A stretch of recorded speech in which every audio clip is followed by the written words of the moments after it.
Bismillahirrahmanirrahim. Assalamualaikum warahmatullahi wabarakatuh. Apa khabar semua? Saya Syamsul Debat. Hari ini nak share sikit lah tentang korban. Bercerita tentang korban, tuan-tuan sekalian. Hari ini saya nak mengajak anda semua agar bersama dengan saya untuk menyertai korban bersama dengan Yayasan Budi Ehsan Malaysia di Afrika. Kenapa Afrika? Sebab pasal Afrika ni macam-macam. Tak apa, tuan-tuan sekalian. Sebelum kita sentuh tentang tu, ada 6 perkara tentang korban yang anda perlu tahu. Pertama, hidup kita di dunia ini hendaklah saling kasih mengasihi, sayang menyayangi, dan kasihan mengasihani antara satu dengan yang lain.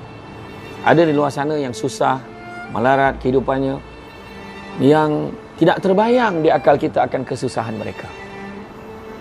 Mereka menderita, susah, jerih perih yang tidak mungkin dapat ditanggung oleh kita sebagai manusia biasa. Keduanya, tuan-tuan sekalian, hidup kita dalam dunia ni kita tidak boleh bersendirian, kita perlukan orang lain. Malahan kita juga kena ingat, kita tidak boleh memikirkan kesenangan pada diri kita andai kata kita menyadari bahawa ada di luar sana yang sedang susah, tuan-tuan sekalian. Ada di luar sana yang sedang menderita. Ada di luar sana yang sedang menantikan, siapakah yang akan bantu aku ni, ya Allah? Siapakah akan bantu aku, ya Allah? Dan kita tanpa segan-segan silu berkongsi dalam IG, dalam Facebook tentang makanan-makanan, tempat makan yang kita pergi, makan makanan yang lazat, tanpa kita memikirkan sebenarnya ada di luar sana yang sedang nak mendapat sebutir nasi pun belum tentu, tuan-tuan sekalian. Itu sebabnya kita perlu memikirkan orang lain yang juga memerlukan sebenarnya. Ketiganya, tuan-tuan sekalian, korban ni daripada apa? Daripada semua, tak, sebahagian daripada rezeki yang kita ada. Di dalam surah Ali Imran ayat 92, Allah Ta'ala beritahu, belum sempurna kebajikan seorang mukmin selagi mana dia tidak menginfakkan sebahagian daripada harta yang dicintai. Banyak kebenarannya pada kata-kata itu. Firman Allah ini mengingatkan kita bahawa kita menginfakkan sebahagian, bukan semua, daripada harta yang kita cintai. Maknanya bagi yang terbaik. Salahnya kita, tuan-tuan sekalian, kita lupa kita kedekut, sedangkan rezeki itu semuanya daripada Allah. Kita cuba tak nak bagi apa yang kita ada, seolah-olah perasan yang itu kita punya, sedangkan itu Allah punya. Allah berikan kepada kita. Nak menilai sejauh mana kita apabila dikurniakan nikmat, apakah kita ingat orang-orang yang lain. Orang lain ni tak semestinya dalam negara kita, tapi juga di luar negara, tuan-tuan sekalian.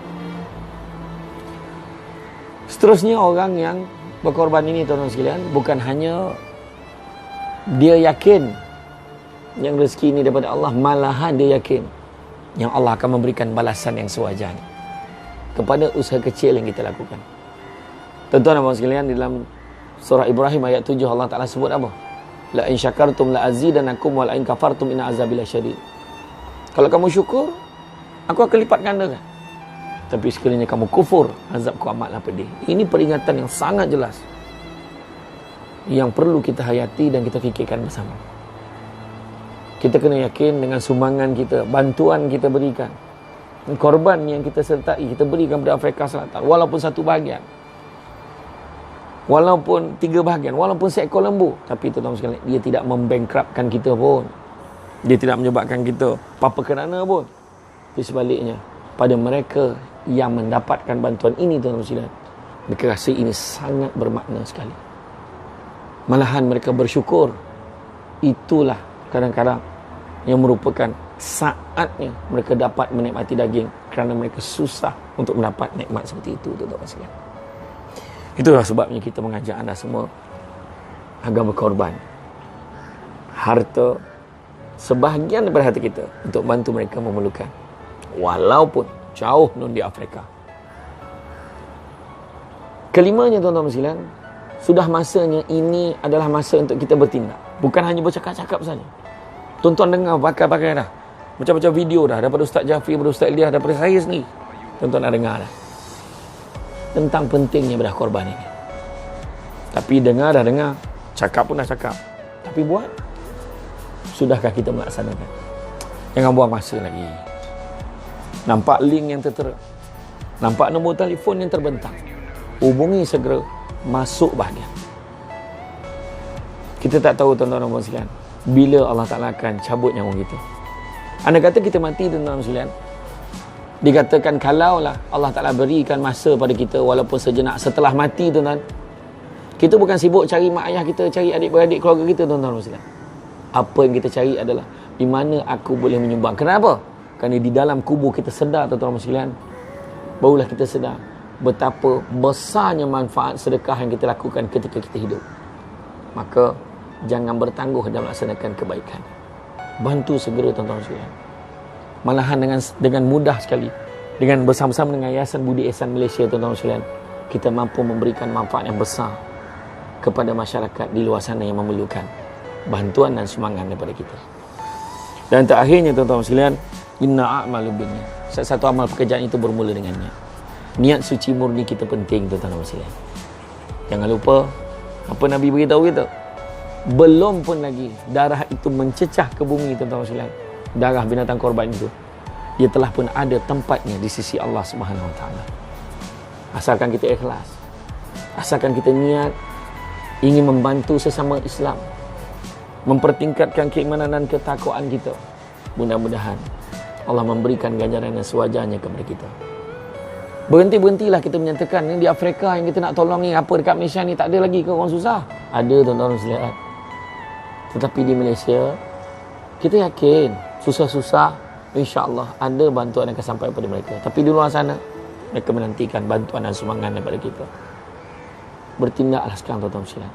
Malahan di Yayasan Budi Ihsan Malaysia, kita memperkenalkan konsep 2+1. Setiap kali kita menyumbang untuk sumbangan korban di Afrika, sebahagiannya juga kita akan bantu asnaf-asnaf di negara kita. Makin lagi banyak kita membantu menyumbang kepada Afrika, banyak jugalah bahagian untuk golongan asnaf di Malaysia yang kita akan bantu dari segi agihan daging korban dan sebagainya. Oleh demikian tuan-tuan dan sekalian, usahalah kita bertangguh lagi. Masa dah makin suntuk, tak lama lagi nak Aidiladha. Jadi segera daftar di Yayasan Budi Ihsan Malaysia, segera hubungi talian yang tertera, segera anda tekan link yang ada. Mudah-mudahan sumbangan anda akan dapat kita realisasikan dan dapat memberi manfaat kepada rakyat di negara-negara yang memerlukan, khususnya di Afrika yang sedang kita usahakan sekarang ini. Mudah-mudahan segala usaha baik kita akan mendapat ganjaran yang sewajarnya di sisi Allah SWT. Itu saja pada saya. Maafkan saya banyak sangat berceloteh pada petang ini. InsyaAllah kita jumpa lagi dalam kesempatan. Assalamualaikum warahmatullahi wabarakatuh.